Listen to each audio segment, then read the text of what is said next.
oftentimes we show on our Instagram page some of the amazing VHS tapes that I have. You do have some amazing ones. What people don't know, though, dude, is that I have like boxes full of recorded from TV tapes from my childhood. Mm-hmm. And I mean, everything from like, MTV2, like I just pressed record and recorded a whole day of it. You know what I mean? Which is awesome. Oh, it's great to watch back. But dude, I found one that I think is going to be right up our alley and it's perfect timing. So, what you got? Well, it's an old tape with old Unsolved Mysteries episodes, dude. Oh, man. Nothing better. Dude, I found one that I know we've talked about before, you and I. You mentioned it, but I couldn't believe it whenever I saw it. So just trust me, man. Let's put this thing in and let's go. Oh, I love it. Let's do it.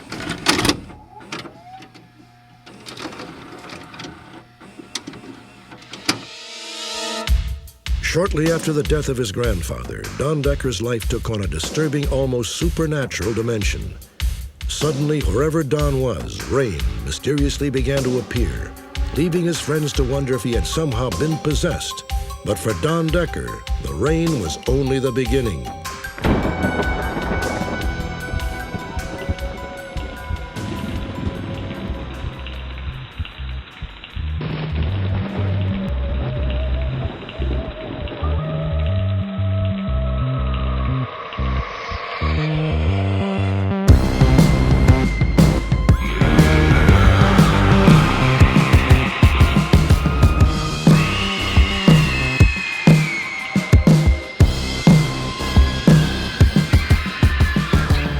Welcome back, ghouls and gals, to your favorite podcast, That Would Be Rad, the podcast that majors in 80s and 90s nostalgia, comic culture, all things paranormal, and minors in retro video games, tabletop RPGs, pre-internet mysteries, all things spooky, and raising our kids to be half as cool as we were back in the 80s. I'm your spooky host, Tyler Bentz, and this is your other ghostly host, Woody Brown.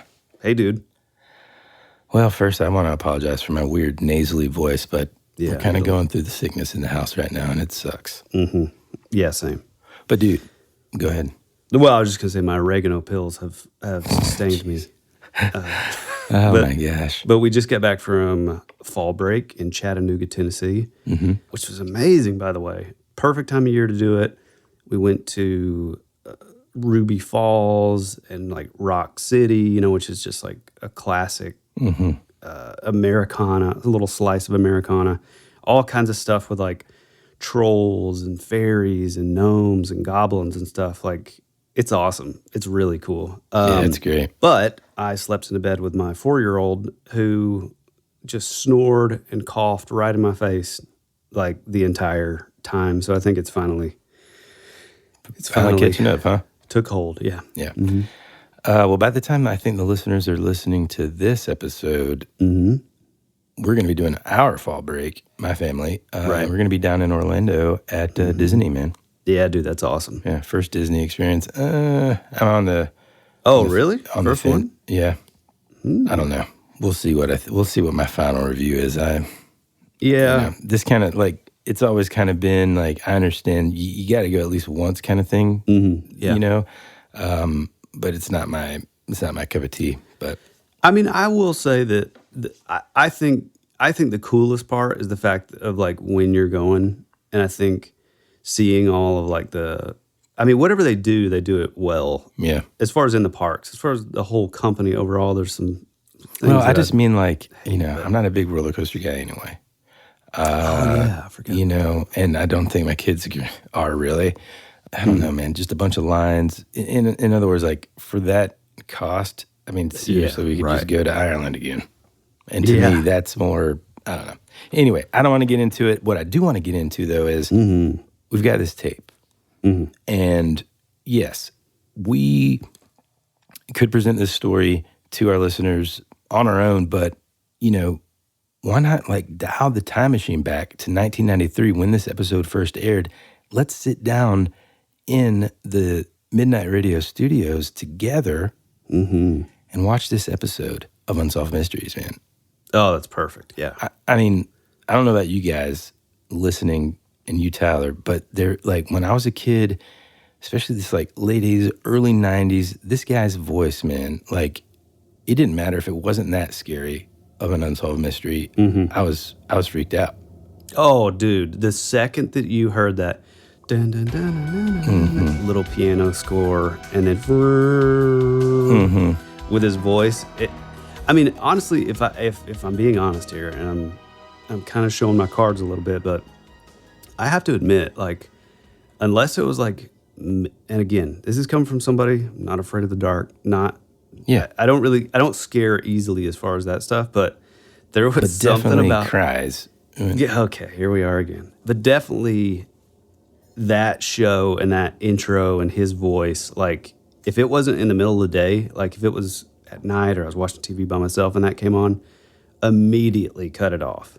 Oh, man, for sure. It was like this show and then Rescue 911 would like freak me out, dude. Like I would just be freaked out, but in a good way. It's like I craved that, but I also hated it at the same time. It's weird. Yeah, you know? me too. Anyway, dude, let's press play on this thing. Let's do it.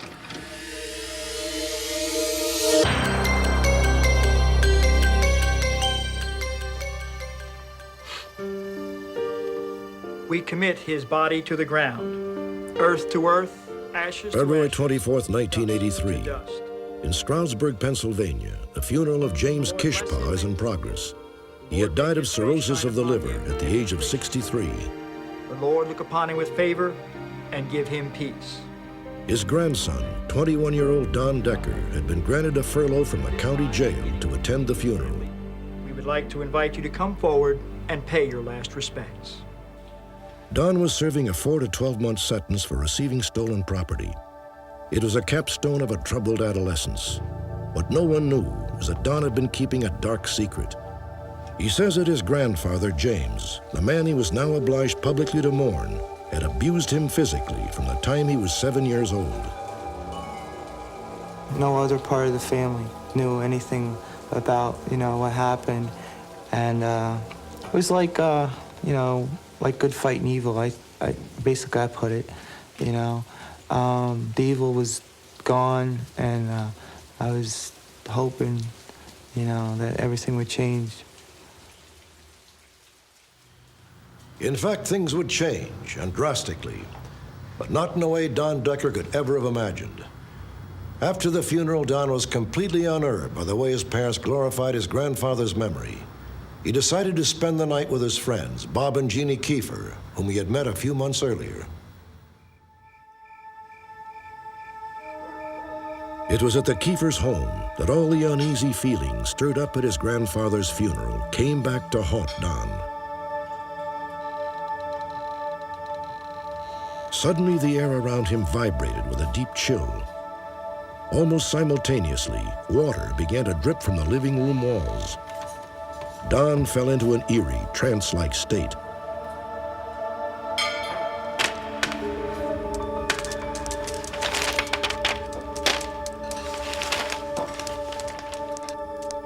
Jeannie? Yeah? Have you got water running back there? No. Come take a look at this. We've got a leak. Oh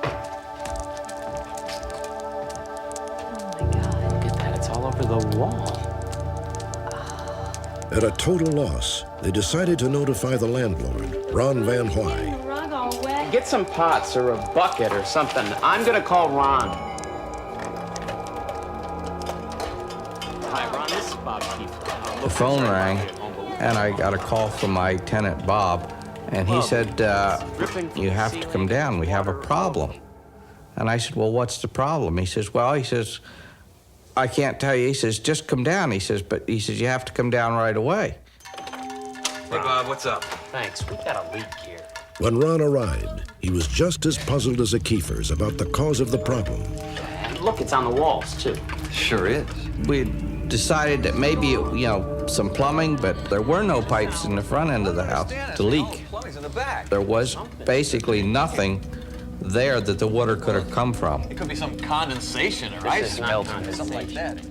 After watching it for a while, I discovered that it wasn't only coming from the ceiling down. It could come from the wall over or from the floor up. There was no basic direction that it was coming from. It could come from anywheres. Ron Van Hoy telephoned his wife, Romaine, and police officer John Bojan. Officer Bojan didn't know what to make of the strange scene inside the Kiefer house. He brought in his partner, Patrolman Richard Wolbert. Eyes on this, man. I'm not sure I'm seeing what I'm seeing. If you don't tell me what's going on, I'm not going to go in there, John. At this point, he was telling me, I just want you to walk into the house. And I said, well, I'm not walking into the house unless you explain to me what I'm walking into. He says, trust me, just walk into the house. I walked in the door, and he came right in behind me, and I couldn't have got 2 steps inside the front door, and I was absolutely pelted. Rich, now you see what I'm talking about. What is this, water? Yeah, it's coming from everywhere. You have a broken pipe? There are no pipes. We were standing just inside the front door, and then there's a droplet of water traveling horizontally, and it just passed right between us and just traveled out into the next room. That happens all the time. Unbelievable. And this is only happening in this room. The rest of the house is dry. Come look in the dining room. It's not happening there. I literally had a chill going up my spine.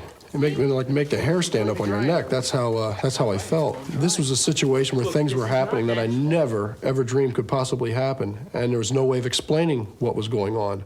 We're gonna get you outside and we're gonna take it from there. Let's just go outside. Come on. I'd like to stick around. At this point, officers Bojan and Wolbert left to report the incident to the police chief, I can't force you to go. while the Kiefers and Don Decker, who'd gone hours without food, walked across the street to get something to eat.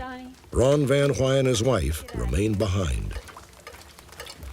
They left, and everything else left too. The rain stopped. The house was normal. Ron, look, it's stopping. We were kind of thinking that maybe it was coming from them, and we weren't sure at that time which one, but we kind of figured, because when they left, it left, so we were sure it had something to do with one of them. It had now been 23 hours since the mysterious rain began. Pam Scrofano, who owned the restaurant opposite the Kiefers' house, had visited them earlier that day and seen the rain firsthand. Worse than this morning? Yes. Pam was convinced it was the devil's handiwork, and that the devil was acting through Don Decker. No, you should probably call the church. Have the priest come over and take a look at you. You look, Donnie, and he was like in a trance. He would look at you, but not knowing that you were there. I said to Jeannie, I said, he's got to be possessed. Oh, my God. Oh my God. Oh, my God. We sitting there. This is A what. couple seconds later, there's water all over the pizzeria, too. You have a crucifix? Hey. You have a crucifix? No. I've never seen anything like that happen in my life. So I went in the cash register. I had a crucifix there. I took it out, put it on him, and the minute, I put it on him, touched the skin, and he got burned. It burned. Just leave Cross burned him, and it turned black. This boy is possessed. You have to call the church. You have to have the priest come and look at him. I'm going back to the house to wait for the police. There's no way that anybody could have played a joke like that. This was real. Donnie was doing it himself. And he was doing it without realizing it, that he was doing it. Take him to the church and have the priest come and look at him. That's what you should do. We'll call Give me a you. call. We'll call you. Even Don Decker had begun to believe that he was somehow responsible. The rain in the restaurant was the final straw. And now it's stopping. That made me more sure that I had something to do with it, because it was following me. And it didn't start raining in the house until I got there. They were living there. Nothing ever happened. And that's when I started realizing that was me. It's not a coincidence. They think it's him. I don't buy it. This is horrible.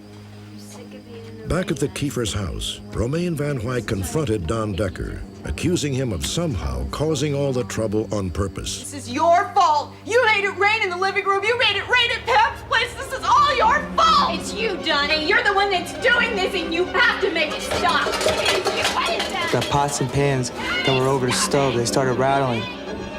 That's when I got levitated off the floor.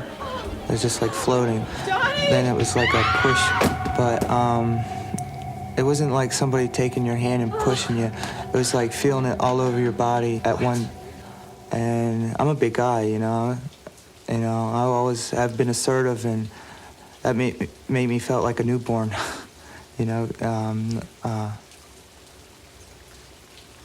I'm scared right now just talking about it, really.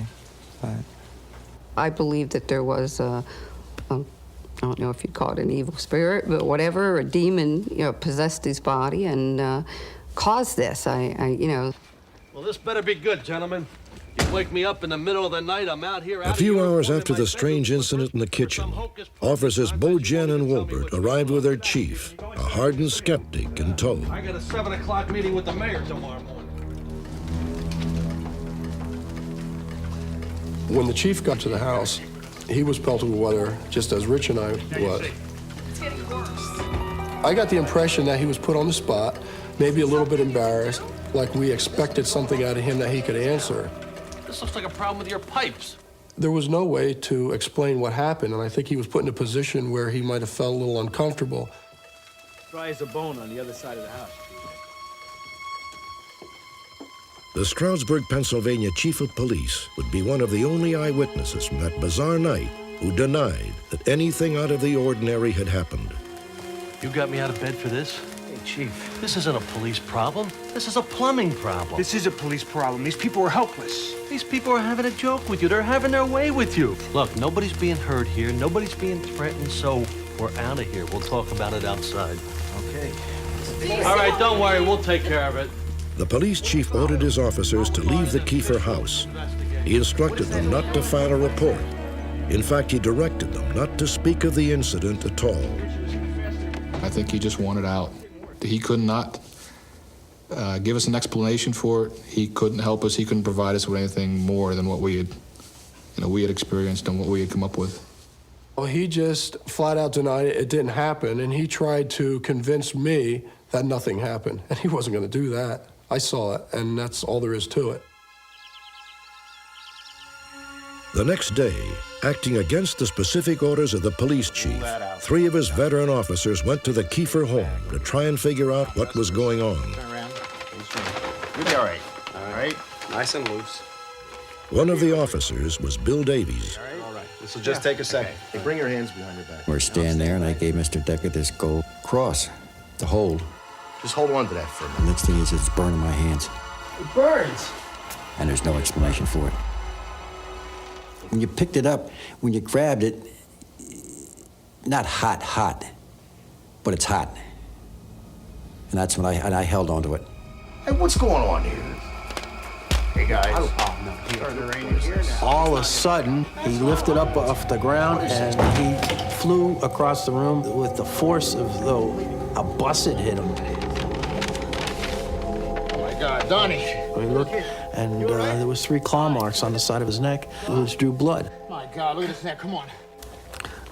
I have no answer for it whatsoever, and I just draw a blank, even to today. I've been a cop 40 years, and I never had anything like this here, never. I mean, there's always an explanation when something happens. If you got investigated, you come up with something, this is why it happened. This case here, there is no explanation. There's an evil upon this house. Finally, on the 3rd night, Ron Van Wy was able to convince an evangelical preacher, whom we will call Reverend Johnson, to come to the house and attempt an exorcism. We all must kneel and pray. Every Protestant minister and Catholic priest in Stroudsburg had turned Ron down. The Van Wys and the Kiefers kept vigil, while Reverend Johnson prayed for Don. Our Father, who art in heaven. As she started to pray, Donnie went into like a convulsion, you know. He started to shake. He pulled himself up into like a ball. And the longer she prayed, he started to relax then. His whole body seemed to quiet completely down. And as you're standing there watching this, you could feel the house itself seemed to take on a total different feeling. Trespass against us. Lead us not into temptation. And by the time she got done praying, the water was gone. And that was the last that we saw of any water at the house at all. Amazingly, the rain had stopped. Don Decker appeared to return to his old self. Some witnesses believe that Reverend Johnson had performed a miracle or an exorcism, but whatever it was, the results would prove to be only fleeting. After his furlough, Don Decker returned to the Monroe County Jail. Within a few days, the mysterious rain had once again materialized. Guard! Guard! Get me out of here! What's the problem here? Look at me. I'm soaking wet. It's all wet. Now get me out of here! Drake, can you get him out of here? They put me in a maximum security cell, and I was in there with another inmate. And I was thinking, you know, I wish I'd make it rain in here. And all of a sudden, water just started coming out of a concrete floor. And at that point, I thought I could do stuff. What are you doing? You throwing water on the cell walls from the sink or from the toilet or something? Huh? I can control it. This time it was different. This time Don felt powerful. He realized he could manipulate the rain at will. You can control the rain. I tell you what, if you can control the rain, make it rain in the warden's office. Make it rain in Dave Keenhold's office. I was sitting at the desk and I was writing a report. I was all by myself in the administration area. Nobody else was around. It was approximately 8 o'clock in the evening. At the time, I didn't feel anything. My shirt was drooping down. Yeah, come in. Excuse me, Warden. I was just down talking to I didn't know what was going on, and the officer told me to look at my shirt. It's a brand new shirt. And right here, on about the center of my sternum, about 4 inches long, 2 inches wide, I was just saturated with water. And he said he could make it I was rain startled. if he wanted it to. I was scared. Could make it rain. So was the officer. The officer was very frightened at that particular time. And I just didn't have an explanation of why it happened. All of a sudden, I received this frantic call from a sergeant in the jail. His name is Keenhold. And he said, can you come over? We need you. We need your help. Reverend Blackburn, nice to meet you. Sit down, please. Thank you, officer. We'll be fine. So they brought this very meek, mild-mannered young man into the room. And he was asking my help. What is it here? What's going on? I can make it rain. They put a cross around my neck and it burned. Rosary in my hand and it burned. Son, don't you think it would be a lot simpler if you just stopped all this nonsense right now? You're making all this up, aren't you? All of a sudden, like that, demeanor changed. And the smell came into the room. Nurses and doctors, medical people will tell you that when you walk into a room where someone is dying with a cancer or something, usually there's a smell. You can tell when you walk in a room. And I smelled a smell like that multiplied 5 times at least. Evil, foreboding. I have powers you don't. I can make it rain. And at that point, he raised his hand and he rubbed his fingers together. And all of a sudden, it started to rain. It was like the devil's rain. It was a mist. I was in the presence of evil. I'm gonna pray for you. I don't want you to pray for me. I don't care whether you want me to or not. Prayer is my prerogative. And I opened up the Bible and started reading to him, but the pages never got wet. From the day you... So help me, it was a frightening thing. Your wickedness was found in you. Through your widespread trade, you were filled with violence. I think I was praying more for me than it was for him. I prayed, and it was only a brief period, and the rain stopped. I bind you in the name of Jesus Christ. He subsided, and you could feel a peace. He said, thank you. He got tears in his eyes, and we hugged, and we prayed together. It's gonna be all right. He was possessed. There's no doubt in my mind. There is no way that a human being could do what he did in that room. There's no way that he did anything but what he did was spiritual. And it wasn't of God. Guaranteed it was not of God. Well, it's over, and it hasn't happened again. So basically, I'm just hoping that it never will. And I just, go day by day. And as for my grandfather, I think what had happened was his doing, because he abused me when I was young. He got a chance to abuse me again. I think what makes this case very unique is that all of the witnesses are so credible. We're dealing with very good, well-seasoned police officers. that were obviously rather frightened and shaken by this, but also had the powers of observation. Chip Decker, no relation to Don, and Peter Jordan are the principal paranormal researchers on this case. They believe that somewhere there is information as yet undiscovered which may help them unravel this mystery. The Donald Decker case, the Rainboy case, is by far the singularly most fascinating and important case I have ever personally been involved in. That does not mean that I believe that it necessarily is proof positive to me of demonic infestation, but is the case in my own personal experience up to this point that comes the closest to that hypothesis. What happened to Don Decker? In all, 9 eyewitnesses, 10, counting Don himself, are willing to go on public record claiming they saw, heard, and felt phenomena apparently not of this world. Is it possible that Don Decker, somehow mesmerized by the pain of a childhood trauma, stumbled into another world which none of us can fathom? Or was Don Decker perhaps trapped in some murky region of his own psyche, his power to do good and his power to do evil, locked in combat with Don's own body as a battlefield? After all, as John Milton wrote in Paradise Lost, the mind is its own place, and in itself can make a heaven of hell, a hell of heaven. After these messages, we'll be right back. America's future can be determined by our dreams and our visions. It was very intense, bright light. For over 200 years, there have been reports of giant man-like creatures.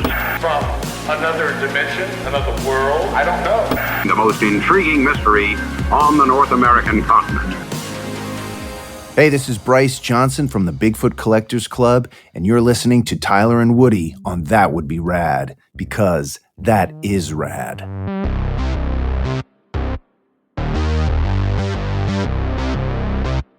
Man, what a pleasant trip down memory lane. I've got to say, I think, if my recollections are correct here, I think I saw this episode when it was like in syndication, like later.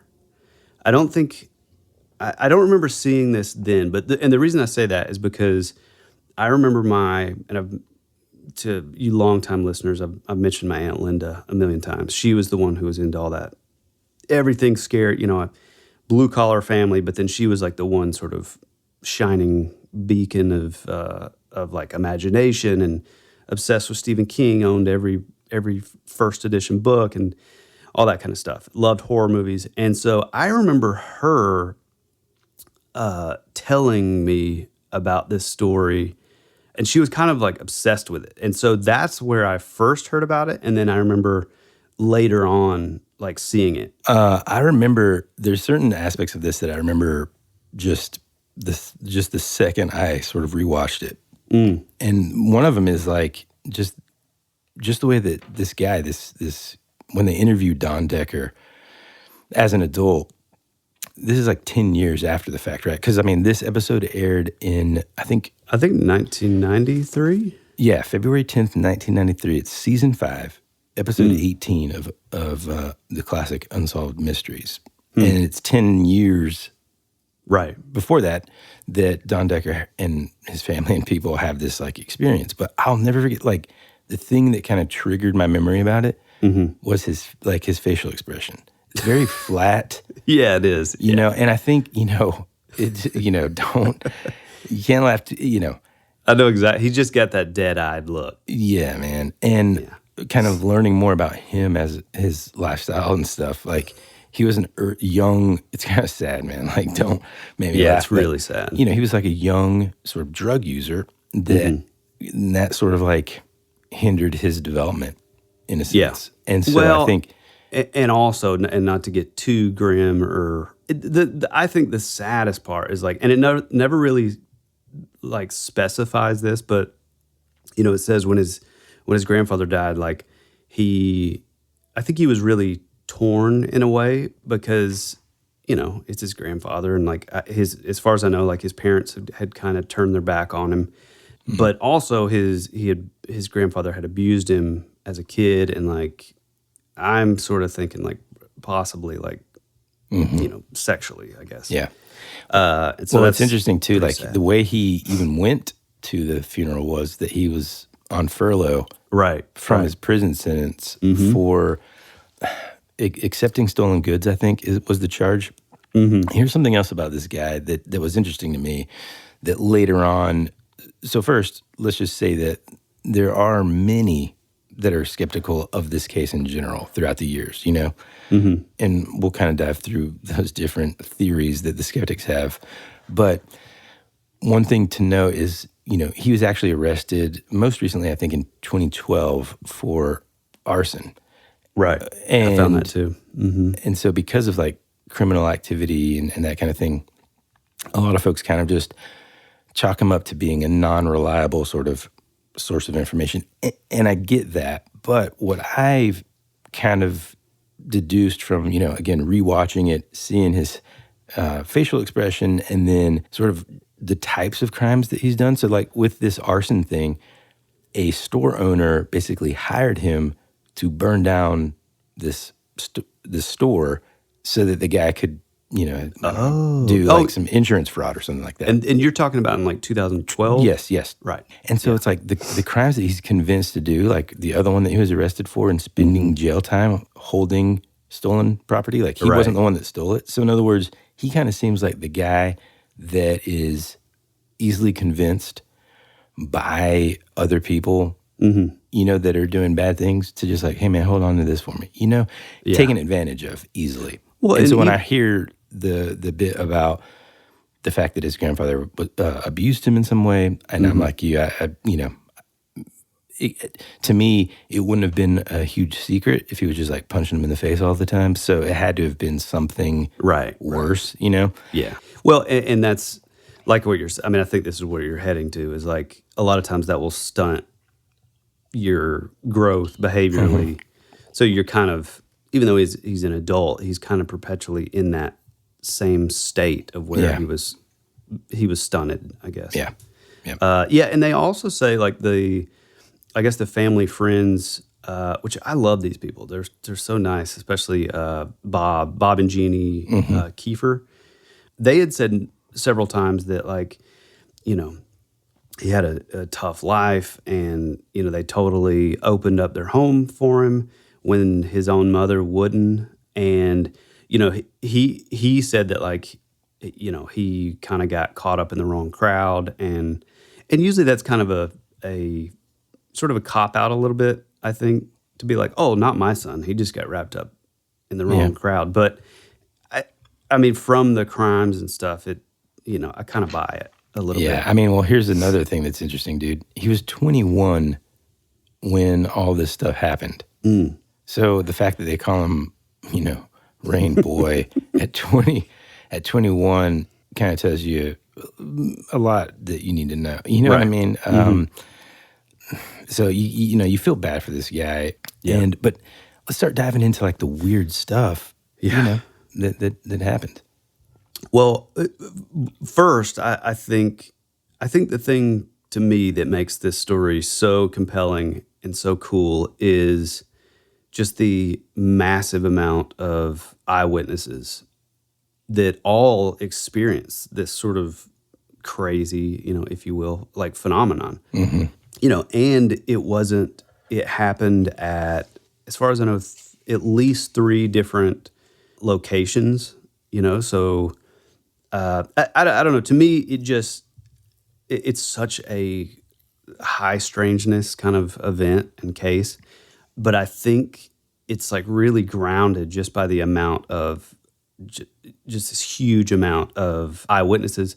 Also, he's sort of the common denominator in it, even if he's like moving locations and stuff. So I just wanted to say that, like, that as weird and as crazy and far-fetched as maybe this story sounds, like it's grounded pretty well. Yeah. I mean, that's a good point, dude. It's like the more outside witness accounts that you can kind of add to something like this, right? The more realistic it becomes, because it's like, again, one of my favorite parts of that episode is when like the chief of police or whatever gets called out there, and like the reenactment actors that's playing the chief is kind of like, this better be serious, calling me out of bed, all the, So I just imagine this, like 50-something that's getting called out by these two younger cops that are like, dude, I'm telling you, man, the water's moving sideways. This chief is just ticked, man. And I think for like a long time, even still kind of chalked it up to a pipe leak or something like that, And so what's compelling, though, is, well, first, if I was approaching it with like full skepticism and thinking like, okay, this guy somehow, I mean, again, like even as I say it, it's hard to even just justify believing this guy who's 21 that people considered boyish enough to call him Rain Boy, that's easily convinced to do like kind of dumb crimes. I mean, like getting caught holding stolen material is just kind of just silly. Being convinced to like burn down someone else's store and just like easily getting, it's not like an intellectual crime here, right? And so like to believe that he's now set up this hoax himself isn't believable. So then it's kind of like, okay, well, then maybe those folks that were kind enough to let him live with him because he's jobless and he's kind of a petty criminal, and maybe they set it up. And then you're like, okay, well, maybe. And then the stuff happens inside of the jail cell. No, you're skipping the pizza restaurant. Oh, yeah, the pizza restaurant. So there's like a whole other go ahead. Like group of witnesses or whatever. Yeah, so sort of set the stage. They're in this home, where he's staying at. He, I guess, had just come back from his grandfather's funeral. He's kind of in a very listless, kind of like, they keep sort of referring to it as like a trance type state, which again, dude, you watch this guy's face and it's like, is he always in a trance? Right. I mean, can you imagine a more trance? I thought the exact same thing. I'm like, this guy's talking right now and he's in a trance now. It's happening. Because like one of the witnesses, if you remember too, is just like, I mean, he's just kind of like, you would ask him questions, he just kind of looked at you and answered real slow. I'm like, he's kind of doing that right now. Is it about to start raining? Yeah. God, the only thing that would have been funnier is if while he's giving the interviews, you just start seeing rain coming up from the ground behind him. Or if like all of a sudden some crazy Australian is in the background just yelling, Charunga! Yeah, that's the only thing that would make this better. No, I gotta say, I still have a hard time like visualizing this. For some reason, I think of, you remember that movie Backdraft? Yeah. I mean, I know you do, but when you would see like the flames kind of like shoot across the roof, sort of horizontally, whatever. Yeah. To me, I guess that's kind of how I view this. I don't quite understand. I can't wrap my head around how this looked.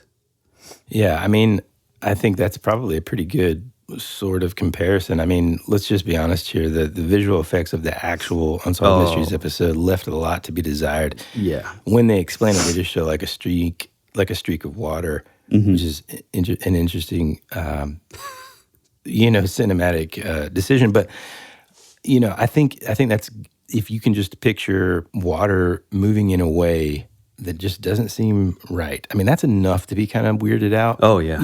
So one of the other things, and I'll just kind of address it here, that skeptics have said is, well, maybe this is all due to ice damming. The ice thing? Yeah, that's so stupid. And so I, in my entire life, had never heard of ice damming until, and this is, let me straighten my tie here.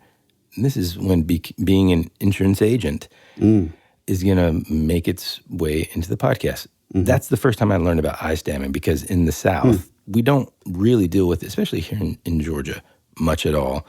It happens quite frequently, though, the further north you get. And so folks like in Pennsylvania and New England and all those areas have to deal with ice dams. And, well, first, let me explain what an ice dam is. It's basically this ridge of ice that forms sort of on the edge of a roof, and it prevents the melting snow that's like above it from draining off the roof. And so what happens is it gets trapped between, and again, it's hard for anybody down south to kind of, you're like, well, if there's ice, it'll be gone tomorrow, But imagine like a thick layer of ice that doesn't leave just because the sun's out, right?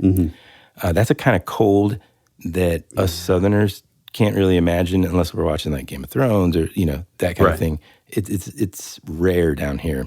Mm-hmm. But that ice dam, anytime that snow sort of melts, all that water just kind of pools and stays there. And when it does that, it can kind of seep in and cause water damage or mold and mildew to collect on the roof and essentially weaken that structure. Mm-hmm. And it even will cause water to kind of come into the home. Mm-hmm. And so it is a common thing, and it's it's a feasible explanation if someone was kind of coming into this situation and was extremely skeptical and just thought of it as like, no, it's an ice dam, dude. I've seen this kind of stuff before. To me, that feels like such a. To me, that's more unbelievable. Just from how they explain this phenomenon sort of working. Right. Yeah, it's like, okay, I get it. It's creating the ice dam and the water's pooling and then it's like leaking or whatever. But it's like, okay, leaking is very, very different from, mist coming up from the ground and then it raining horizontally across like the ceiling. Like it's just. Yeah. To me, it's kind of like it's something on the list of things that you would want to kind of like eliminate as a possibility, right? If you're investigating something, you're going to eliminate the possibilities. But here's another key feature of it that wasn't present as far as I remember listening to this and watching it. There's no like stainings, right? So it doesn't just all of a sudden begin dripping. Mm-hmm. Same with like a slow leak. It doesn't just, if you're looking up at your ceiling right now, or listener, when you get home later today or whatever, whenever you're listening to this, look up at your ceiling and just know that like, if it's drywall, whatever, water doesn't just like go through the drywall and just immediately start dripping. There's going to be some staining first, right? So there's various degrees of what would happen. If it's like a pipe burst, you'll see that moisture area and it'll look, darker. It won't be necessarily a stain, and then it'll start like dripping like crazy. There will be a clear source, in other words, of where this damage is coming from. The same is pretty much true of an ice dam. And if it was like large enough to cause it in a large area, same kind of deal. It doesn't just happen like immediately on an ice dam. It's more of a slow problem. And that's really, truly where the issue is with an ice dam is that slow drip. Yeah, it's just you don't like notice it fast enough, and that's what causes that moisture damage and mildew and stuff like that to occur. Yeah, I mean, I think it also doesn't run upside down. Yeah, it for sure does not do that. Yeah, that's one of the things too. I'm glad you actually said that, is because, well, first let me say that again, it's kind of like it's a little bit of a slap in the face to people, just because. So this was a big article in like Skeptic magazine. Did you run across this? I don't think so. I think back in the early 2000s, but this is where you're getting a lot of the skeptical stuff. It was this like sort of famed skeptic, which is really weird. It's like you're a professional non-believer / debunker of things.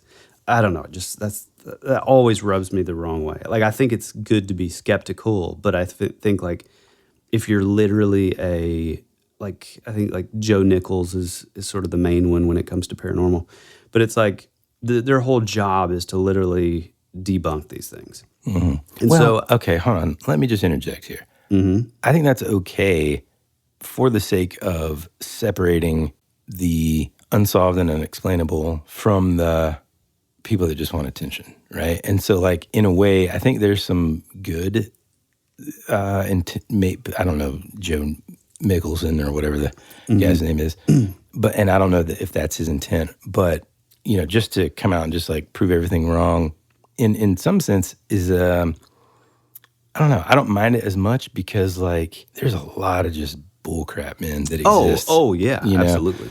Yeah, no, I'm saying, like, these are guys, and again, it's like literally Skeptic magazine is like a whole magazine dedicated to it. Yeah, the whole magazine is dedicated to. I mean, it's like the BS fact checkers that you constantly see. It's like, this is incorrect, because it's like, okay, bro. But I think with this, it's just like, it's like, come on, man, you're gonna have to give me. You're supposed to be the one who's representing like science and logic, and so it's like you're gonna have to give me something better than like trying to convince me that this is ice damming when, and you're telling me that all these other people who are Pennsylvania natives, old men, you know, there's the couple that own the house. They ended up calling out the landlord. They ended up calling out the cops. You're telling me all these people are so unaware of their surroundings that they mistakenly looked at this as some sort of weird phenomenon as opposed to it actually being like ice damming. It's like, come on, man. Well, That's like, and folks, the water dripping is only the tip of the iceberg. You like that? There it is, yeah. But you know what I mean? Like, that's okay, fine, cool. It's ice damming. Let's talk about the other stuff. Yeah, okay. It's like, so when they left the premises, and not only did he leave, but when he left, the phenomenon magically stopped in the house. Like they said, literally the second that he was out of the house, it completely stopped.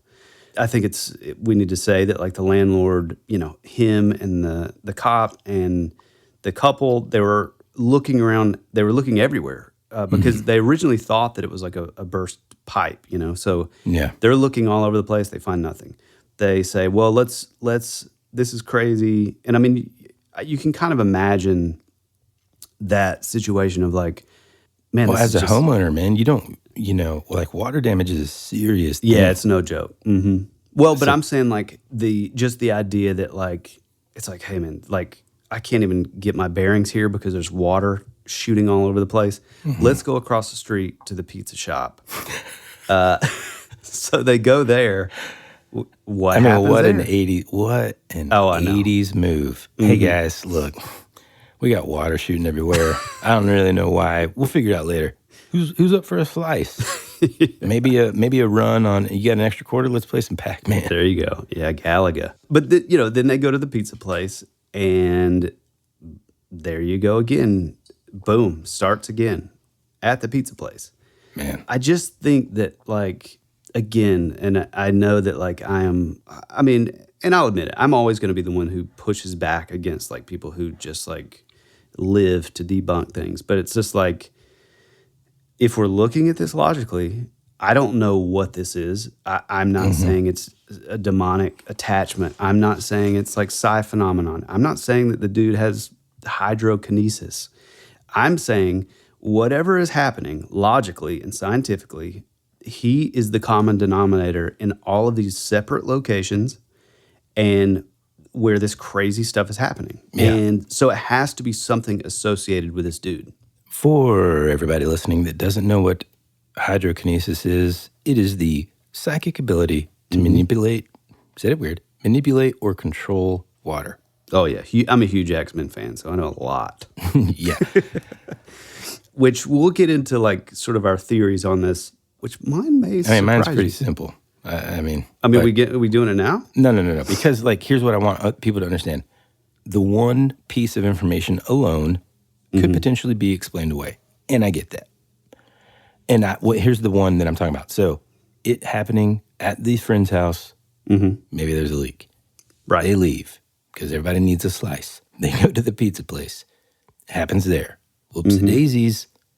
What's going on? Well, if I was skeptical and if I was a law enforcement officer, for example, and I already had an opinion formed about this kid who was, by the way, in jail and has a criminal record and is a drug user and right, of course, all this kind of stuff, I would think, okay, what's the common denominator here? It's this kid. Somehow he's doing this. How's he doing it? Yeah. So then I would say, well, what's going on? Some other interesting facts that kind of add another supernatural element to it is, I think this is around the time that, he's given like a crucifix or something by some, like a family member or the friend or whatever, and he says it is like hot to his touch or whatever. Yeah, right. And what's interesting too is they said that I can't remember who it was, but like maybe it was the cop had the crucifix in his hand and it was cold. Handed it to him. He started saying that it was burning him, and then the cop went to pick it, get it back, and it was like burning hot to the touch. So yeah. Well, and then here's another cool, creepy, weird, and unexplainable thing. The cops confront him. Hey, you've got to be doing this. Cut it out, blah, blah, blah. Right. Then... And I get it. Pots and pans start moving, and then this kid is levitated off the ground. Now, folks, whenever I saw this part, now, here's the thing. I'm going to be honest with you guys. I remember the beginning of this, and I can tell you right now, Tyler, was talking about he's not scared of things and stuff. I must have pressed stop or turn the channel when the rest of this stuff started happening. Yeah, right. Because I don't recall any of the rest of this stuff. So the second half of this story, like, I kind of relearned it recently because I didn't know about all that. Him floating in the air, I must have been like, nope, this is not my bling, bling, bling, bling. Hey, does anybody have a copy of Ernest Saves Christmas? Good callback to last episode. Well, just in case anybody thought that wasn't really my go-to, it's really my go-to. And so this is, and longtime listeners of the show will know that this is true, but for new people, the stuff that scares me isn't necessarily like Freddy Krueger, or, well, actually, out of all of them, Freddy Krueger probably definitely did when I was a kid, but Jason, Mike Myers, like all that stuff, Mike Myers, Austin Powers. Yeah. I thank you. What was I saying? Oh, that stuff doesn't, like physical slasher type stuff doesn't scare me like the more sort of demonic, spiritual type movie stuff. Like, I don't like watching those. I don't want to see the possession type stuff. I don't want to see that stuff just because it's freaky, man. Like, I can run or try at least to escape this big dude with a machete. But like the weird demon stuff, man, like, ugh. Yeah. So You and my turned wife it off. are I don't like identical. it. But when I heard this, it's kind of like, well, that is not an ice dam. Right. Yeah, exactly. He gets like thrown across the room and stuff and like claw marks. Oh, here's another detail that's crazy. So these officers think, okay, like think about this explanation, folks.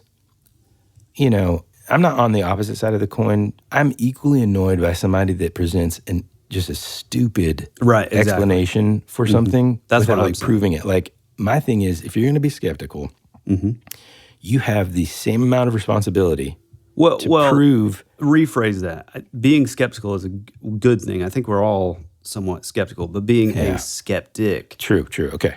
Being a skeptic that's hard-nosed about certain things, to me, you have the equal responsibility to present the possibility of like, well, here's what I think happened. I mean, that's what a theory is, right? A theory is an idea, and then scientists go and test that theory. It's not always right, and that's okay, because then they come up with other theories and test those. So for someone just to say, it's an ice dam, okay, cool, but like test that, show me how that, duplicate it. Duplicatable is an important thing in science. And so it's the same thing with like true crime, dude. You have to be able to duplicate, if you're going to come into court, what's the scientific and say, method? like, this is our theory of how the kill was done. They've got to duplicate that in a lab multiple times to be able to convince, me if I'm on the jury. And so all that to say, one of the explanations is this kid must be spitting. Dude, when I read that, I'm like, wow. And not to insult the Pennsylvania town that this kid's from, but when I read that, I'm like, wowzer. Not a lot of people using their brains in that scenario that evening. The kid's spitting. So what did they do? They put a paper, also safety first here, they put a paper bag on top of this kid's head. And they put this bag on his head. Things still happen. Then when they remove the bag, he's got like scratches on his face that he couldn't have done himself because there's a bag on his head. Right. Well, and also one thing that you may not even have picked up on with this, but we will return after these messages.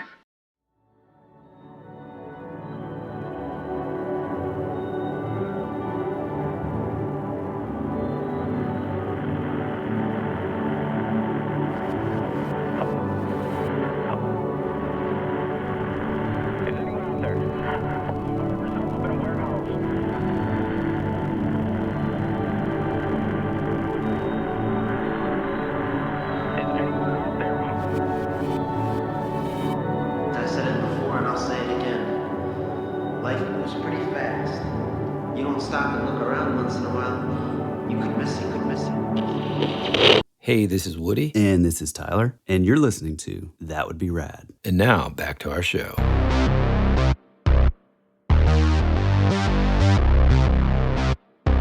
this is a common theme with like things that are so, and again, I'm not saying that it's definitively demonic, but I am saying that this idea of like these scratches, it's always 3 scratches when it's I didn't know that. Yeah, when it's really tied into like demonic possession, you know, you see it a lot with like exorcisms and that kind of thing. Is there's always like 3 claw marks. Usually it's like across someone's back or something. Man.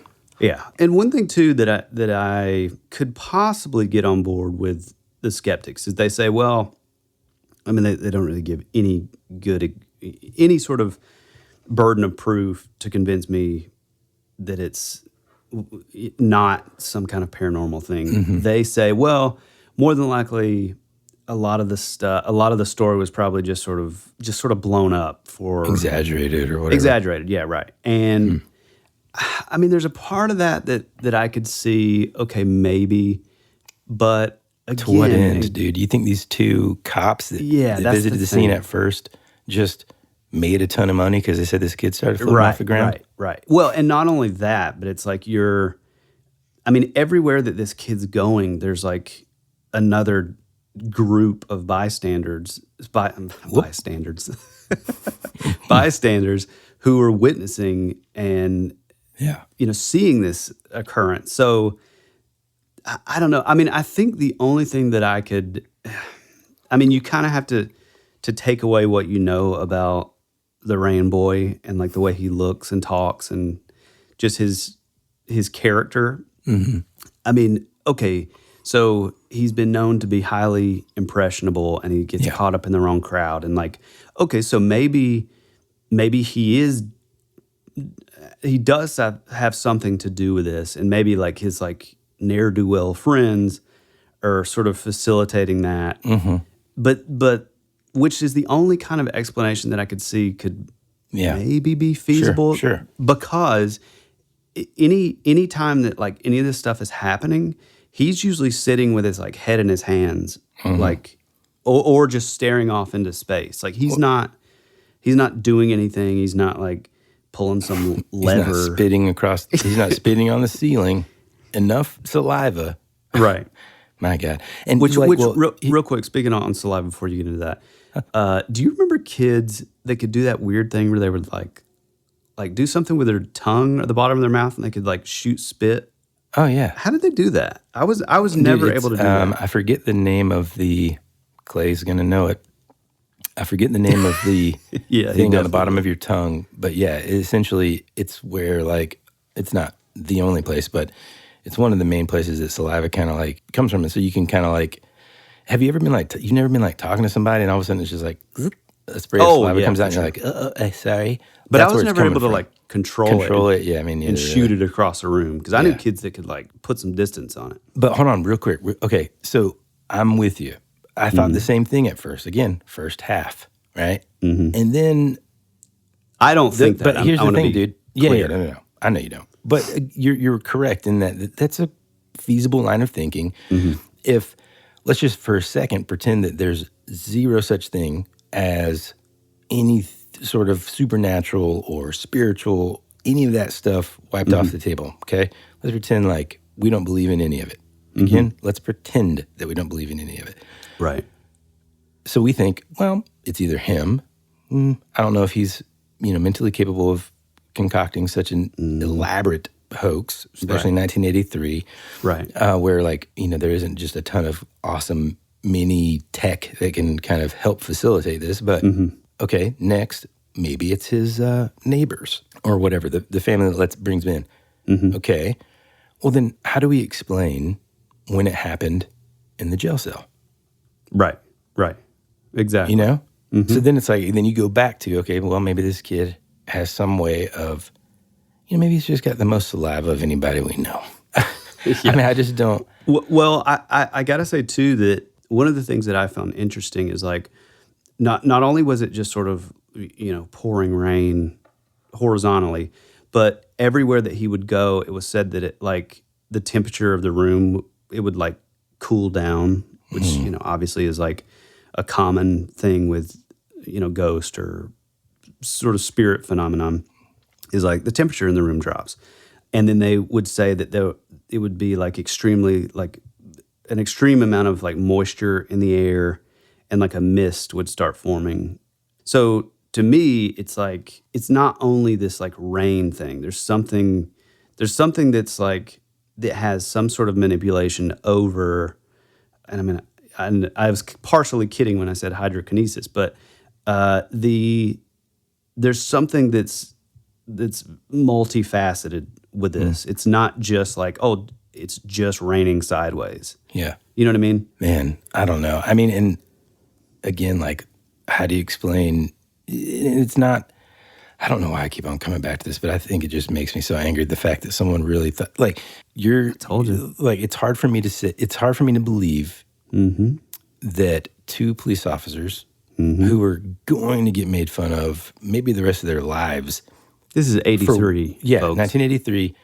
You've got a police chief that believes that there's enough water in this kid's mouth to not only spit and just drench a restaurant and a house, but also his cellmate's, complete body. They're going to put all that at risk for what, like a movie deal? Yeah. And even that wasn't even a thing back then. You Right. know? Like a lot of people, we talk about like the Watcher House, and it's like, oh, well, those people made up this whole thing just to get like a movie deal. This wasn't. Which now it's a Netflix show or whatever. So. Yeah, right. Which I still love that case. For more about this topic, listen to Season 2, Episode 31, The Watcher House. No, so I guess from the pizza shop, he's thrown across the room. They notice the 3 claw marks on his neck with blood coming from them. And then, so then they end up getting an evangelical preacher to come out to do somewhat of some sort of exorcism. Apparently it was said that like other priests and ministers in the area had all kind of turned him down. Yeah. The preacher begins to pray and do his thing, and Don began to just like freak out, convulse violently. And then it says that those present seemed to notice a feeling overall in the house. At the end of the prayer, as we know, the rain completely stopped and never appeared in the house again. Then he would go on to, or go back to the jail. Yeah. And that's when his cellmate was drenched. Yeah. I remember like there's that part in the in the reenactment where like the jailer basically says, well, if you can make it happen, then just, make it rain in the warden's office. And then like apparently like the warden had like water on his shirt. Yeah, it was like shooting into his chest, like from across the room. Oh, and well, when he was in the jail, it was his cellmate, 2 separate guards, and a janitor. Yeah, all witnessed it. Yeah. Let's talk about what we think. I mean, I'm just going to come out with mine quick and easy, man. There's something that was triggered by him going to his grandfather's funeral. Everyone sort of speaking kindly about the grandfather, and then him knowing the sinister secret of being an abuse victim of the grandfather. That triggered something that opened up this. Now, I don't know. Well, and what I've kind of gathered is maybe the death of his grandfather sort of like brought all that stuff back up to the surface. That maybe he had kind of like partitioned in his mind and sort of buried, Yeah, kind of like Jean Grey or something. Yeah, exactly, 100%. Got a lot of X-Men references. A lot. One thing I don't know that I just thought of is like, was the grandmother still alive? Yeah, it doesn't really say. Because here's the theory that I have. Okay. If he doesn't just have like superhuman abilities to control water, perhaps it was a poltergeist. Perhaps the grandmother, who knows that the grandfather was not a good person, uses that opportunity to come and sort of, it's just kind of coincidental that Don was there, sort of thing. You know what I'm saying? And yeah, that's a cool uses theory. Kind of latches onto Don. It reminds me of when we talked about like the Dybbuk box, right? How that kind of opened up a conversation about how items can kind of cause this connection, but then also sometimes poltergeist and spirits in different lore can kind of attach themselves in a way to a person. For more about this topic, listen to Season 2, Episode 5, Books, Demons, Ghosts, and Golems. And perhaps that's what happened. So in other words, that's kind of my theory. Like, potentially either, because it doesn't make sense for it to have been like the grandfather necessarily being the poltergeist to me. Mm-hmm. I think maybe, what if it was like the grandma? She knows he's evil. She's mad that everybody's like saying all these nice things about him. Boom. Yeah, that's interesting. Yeah, all that it really says, even his dad, though, I don't think it said. Did you find any mention of his dad? I think one thing that I found is like, it was kind of a known thing, like and part of the reason why he was with neighbors or friends or whatever is that his family was kind of, I don't know how to, what's the right word I'm looking for? Non-existent, kind of. Well, no, they were kind of just all over the place. They didn't really have a great family dynamic. Mm-hmm. And yeah, I just, the only thing that I found was that the mom, when he was let out of jail originally to attend the funeral on furlough, she refused to let him stay with her. So there's obviously some dysfunction, Yeah, and again, dysfunctional. That's what I was looking for, man. Oh, yeah. I mean, it is pretty sad. Mm-hmm. Okay, so before we get to what I think that this possibly could be, I thought that it was, and again, this is such it's kind of an X-Men kind of vibe when he does this, but it says, after the two guards, the janitor, his cellmate, all reported seeing the rain, I guess they move him to somewhere else. And it said that he felt, I guess he told the guard that he felt like he could control it again. And so the guard, told him to make it rain. Oh, they were in the warden's office. That's right. And it says moments later, water began to appear on the warden's shirt, and then it started raining again. I think that it's also interesting is after this, they end up getting another reverend. So we first have an evangelical preacher come out. He does some prayers. Don starts convulsing. All the activity stops, and everything comes to an end. Then when he comes back into the jail, it's almost like, and there's a part of this that reminds me of my sort of, and I know I've said this a million times, but my sort of orb account is, it's like, it's almost all to the me, moisture or whatever. No. To me, it's almost like okay, everything's good, it's all gone. Spiritually, everything is sort of repaired and it's over. But then it was like he left the door open a little by being like, I don't know, I think that I can maybe do this again. And so, with my orb thing, it's like you start. All you're doing is thinking about that thing. So you're opening something up to allow something else in. And so it all starts happening again. This new reverend comes in, and he said that when he got there was a smell of death, which again, that's classic sort of demonic, kind of stuff. That he began seeing the exact same thing, rain appearing in the area, and it would do so at Don's command, it says, which there's a part of that I wish I could find, I wish I had clarification on that a little more, because does that mean when he snapped his fingers, did it happen? Or when he points in a direction, does it happen? You know what I mean? Yeah, They make it sound like it's... Is it a verbal command? Is it like a... Yeah, right. Is it a cymatic?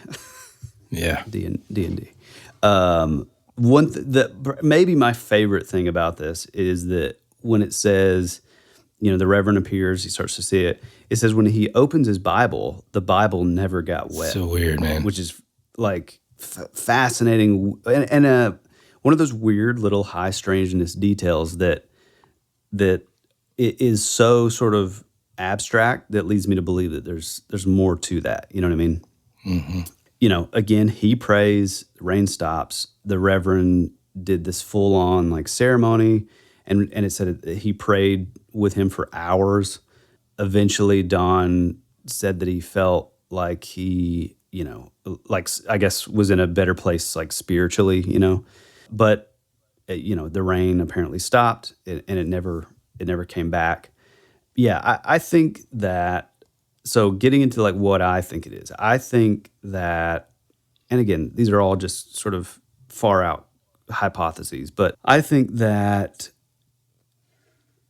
well, I go back and forth because part of me immediately goes to like some sort of bizarre like psi phenomenon.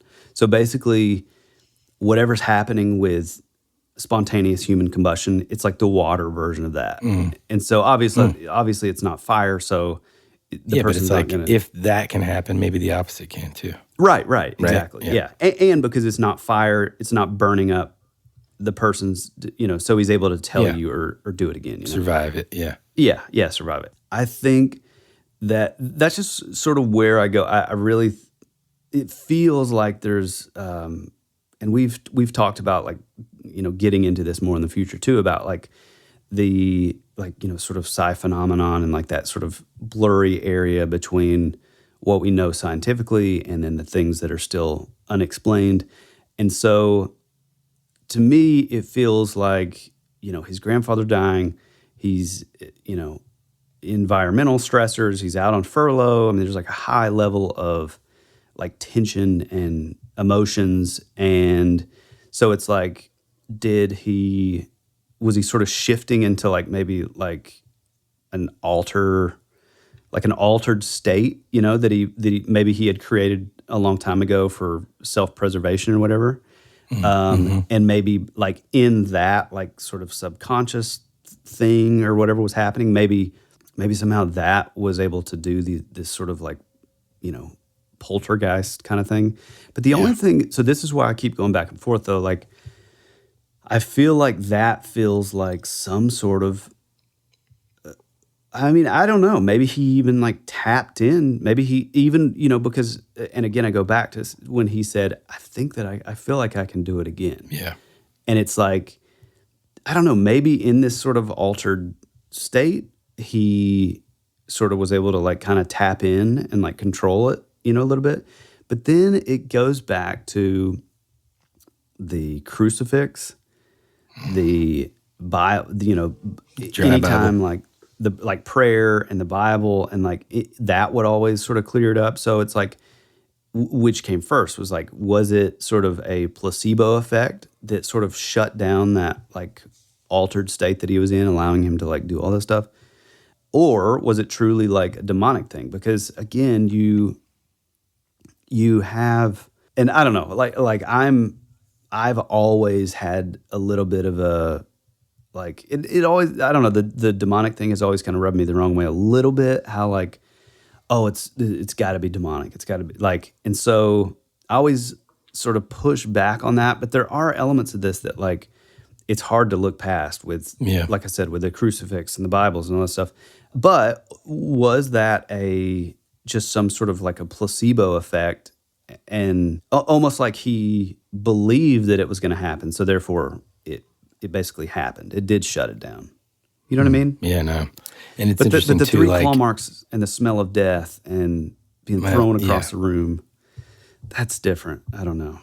Yeah. Levitation. Yeah, levitation. These are all things that feel, I don't know, it's hard to... weird. Yeah, it's super weird, and it's hard to still live in that, like, oh, well, it's got to be some sort of, like, psi phenomenon. And he's doing it with his mind or whatever. I don't know. It is interesting, too, like, some of the things that you'll find online when people discuss this is, well, how come there isn't any video footage, or how come there isn't any photographs? And I think it's because so many of the sort of online, so many of these comments are probably coming from people that didn't grow up in the 80s. In 1983, the cost of a VCR was about $1,600. That's just a VCR. That's what plays the tape. Wow. A camcorder was around $1,000. Keep in mind, too, that this all happened within the span of about 3 days. And you've already got like a police chief that's pissed off and just is like, dudes, it's an ice dam. Leave it alone. Went home. This kid starts levitating. So in other words, being able to capture that phenomenon, there are a lot of things that would have had to have lined up. Number one, that small local police office would have had the funds to have their own camcorder that can be taken away from the police headquarters instead of just used for interrogations, for example. So in other words, if they did have one, they're not taking that thing off campus, so to speak. It's expensive as heck, man. You think the chief's going to be like, all right, give it to Johnny. You know, he's the one that just told me this kid floated, and I think it was a nice, you know, like, that's not happening. That's number one. Right. Number two, as far as like photographs and stuff, I mean, man, you go back and you look at the 80s, just the types of cameras that you had access to, you know, at the time, like, no, don't get me wrong. There were amazing cameras, but they, again, were expensive, right? And so like the cheaper ones, man alive, you know, I don't know that they would have been able to. Could have had like a Polaroid maybe. Yeah. And I think maybe there could be some photographic evidence, but like for the most part, I think it happened relatively like so quickly. So, you know, they're not going to have taken the camcorder or like, and by the way too, if you're younger and you don't know what we're talking about in terms of this size, like it's not the size of an iPhone. For reference, go back and watch the first Back to the Future. This is a shoulder-held camera, and those of us that grew up in the 80s, you know, the smaller the technology got, the more expensive it was. So by the time my folks had that shoulder-harnessed freaking camcorder, you know, it's later in the 80s, and, you know, people listening that grew up in this time will remember their dads or moms standing on the sidelines of the soccer field with this huge monstrosity on their shoulders. Whereas now, it's just, you know, the phone in our pocket, which is crazy. So I just wanted to address that because I know that is, you know, a potential sort of like thing to think about as you've listened to the stories of, well, how come there wasn't video of this or whatever? You know, it happened quickly. It was not something that recurred past this, so to speak. And, you know, that kind of technology was expensive back then. Well, and also I think maybe even something else that adds to the believability of why we don't have you know, video or photo evidence of this is it was sort of relegated to the first location we're in the house of the people. These people are freaking out because there's rain inside their house. Then they go to the pizza shop. You know, the odds of somebody just having a camcorder in a pizza shop are probably pretty slim. And like you said, you have this police chief who is already just kind of like over it. You know what I mean? Yeah. Which I totally get. So he's probably, you know, I wonder if maybe one of the guards or something maybe even have like mentioned it, like, hey, like, let's try to get this on video. Let's try to, like, I could see that being shut down pretty quickly by this, the police chief. So, you know, it happened in a house. They're quickly spirited away into the pizza place. After that, taken into the jail. And so you're only in these, like, this small amount of, like, locations. And, to me, it's funny because that, like I said, that article in Skeptic Magazine, it really leans on that of being like, oh, there were tons of cameras back then.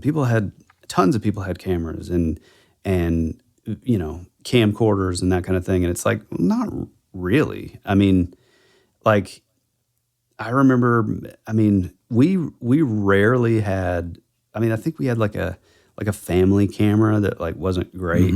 And then maybe in like 90 or so, we ended up getting like the big camcorder, which, by the way, I love the old camcorders that had like the full-size microphone sticking out of the front, and then like on the side of it was an entire like VHS type sized VHS. Yeah, right. And then that later evolved into like these little mini tapes. Well, you know, we had talk about one of those. Inconvenient.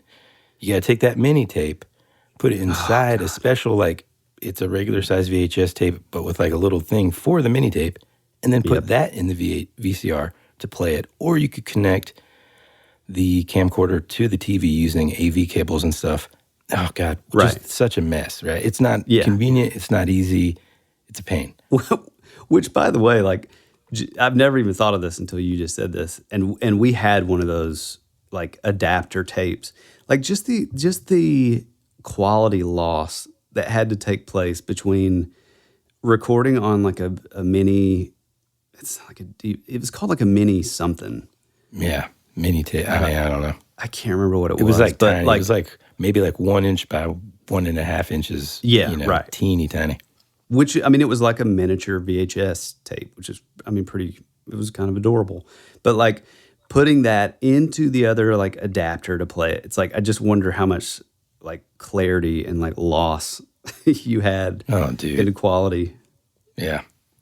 I don't know. Sure. Yeah, I think this case is fascinating. And like I said at the top, I think that just the massive amount of eyewitnesses, you know, sort of all over the map. And they're all kind of, I mean, other than like maybe sort of the innocent bystanders like at the pizza place and stuff like that, they're all like official people. They're wardens, they're prison guards, they're police chiefs, you know, regular officers.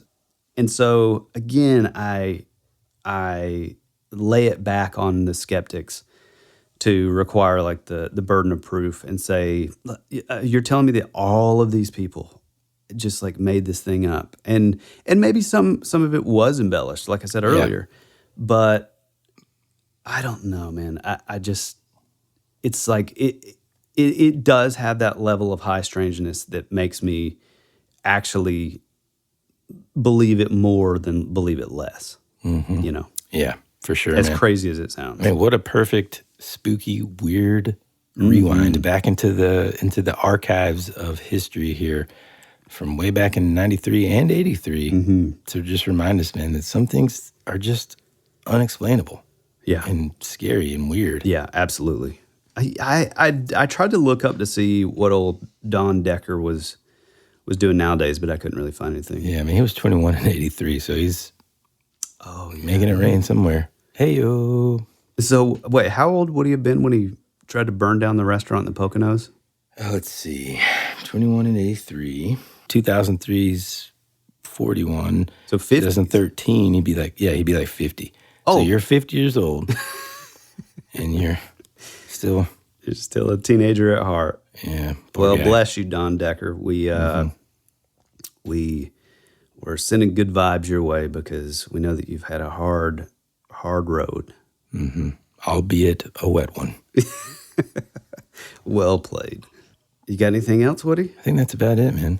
Yeah, I think so too, man. Again, another fantastic Halloween-themed episode in the bag, and I think, like you said, I think it's moving along nicely. I think we have some amazing topics that we've been talking about and that we will still talk about for the month of October, and I'm super psyched about it. If you want to find us, head over to our social media on Instagram. There you can find a community of like-minded folks. Jump in the comment section. If you want to talk to us, shoot us a DM. If you want to tell us your story or write an essay about it, shoot it to thatwouldberadpod@gmail.com. Or, more importantly, if you would like to leave a voice memo and tell your own story or your own fantastical sort of account or just local urban legend, whatever, we say it all the time, head over to thatwouldberadpodcast.com, and there's a place right there where you can go right in and tell your story. From the website, you can jump on to podcatchers, find the show. There's a number of things that you can do, and so it's really awesome, and we're really proud of it. For all of you patrons, we are so thankful. You guys absolutely rule. And for you non-Patreon patrons, you can find us over on Patreon. If you want a little more of That Would Be Rad, there's multiple episodes per month. There's all kind of goodies and like music and, you know, eventually art, and there's all kind of stuff. So if you're not getting your fill just from the free main feed that you're listening to right now, hit us up on our Patreon, and we would really, really appreciate it. Get out there, tell one single friend about the show. It really helps a lot, and it helps just bring in those like-minded folks that would naturally dig the show. Give us some 5-star reviews if you're feeling kind at the moment. That really helps us out as well. And I guess that's about it, man. Absolutely. Can't think of anything else. Anything? No, man. No? All right. Well, we love you. We appreciate you. Stay spooky out there. And as always, be rad. That's the way it goes.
Clouds in a time where I just needed some sunshine. You were already dead before you became a ghost. You always said our future would be a parade of flowers, but now all that's left is a single rose. That's the way it goes.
Man, are you going to be feeling better by the time you get down the old D world? Probably not, man. I'm going to be taking hefty handfuls of over-the-counter medication. Okay. I'm telling you, man. Resp.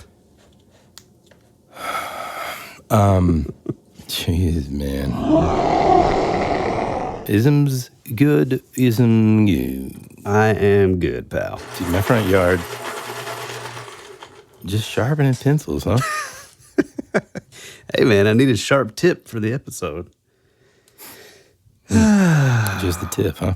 Just the tip. By the way, I found an amazing, old school vintage wood grain pencil sharpener at one of those antique stores that we go to, and it's maybe one of my favorite purchases of all time. You got it? Yeah, that's what that noise was. Oh, wait a minute. That's vintage, but it's not. I have the hand cranked kind, pal. That doesn't even work, by the way. Yeah, I had one of those, but it's the same. It's. I think once they dull, there's no. Oh, dude, all it does is chew the pencil up. Yeah, exactly. Yeah, and it does that thing where even if you think oh man, it's kind of got a sharp point, then the lead just falls out. Yeah. Oh God. Yeah, that's because you did one too many pencil wars. and it breaks all the lead inside. Man, Pencil Wars. I haven't thought of that. First off, I don't know how long it's been since you've perused the pages of the Guinness Book of World Records. It's been a while.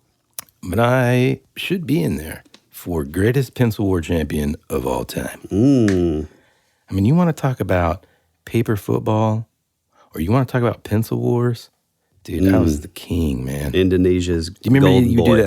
do that sort of like twist move where you're just like, oh yeah, man, I'm twisting it up, getting it ready, and then pop. Twist Doesn't know the twist move. What? It's basically my version of, I don't know how long it's been again since you've watched Over the Top. It's been a while Sylvester also. Stallone, but same kind of deal, man. I got a method. Works. Anyway. Interesting. Which, dude, it's like every week we talk about like, man, it's finally here. It feels like October. This week is kind of crazy. It's like the low today was like 44 degrees. Yeah. My front yard looks like a dadgum, I don't know what, like leaves are everywhere. It's like in one day, all the leaves fell down. Same. It's wild, dude. Yeah. Yeah, I am happy though with the and I think we mentioned it last episode, but just the fact that like it's we're getting like a proper full month of Halloween, Yeah, dude, it reminded me. I started thinking about the time that we did like trick-or-treating over at your house. And this is like several years ago. Oh, that was the worst. And oh my gosh, dude, it was freezing cold. And like your kids were still like young enough to be just like miserable. Just not happy about it. And you just come around the corner, and I don't remember, like, I think it was like the year you had like multiple costumes or something, because I wasn't ready for this. And you come around the corner, you got the bug costume. It's like your bug legs are just kind of like, bang. Oh, dude, it was amazing. Yeah, it was very last minute. You still have that costume? I think so. Man. I don't even know where it came from. It just appeared in my house, and I was like, you know what? Halloween magic. Halloween time. Welcome back, ghouls and gals, to your favorite Welcome back, favorite episode. It's gonna be your favorite episode. Well, it could be.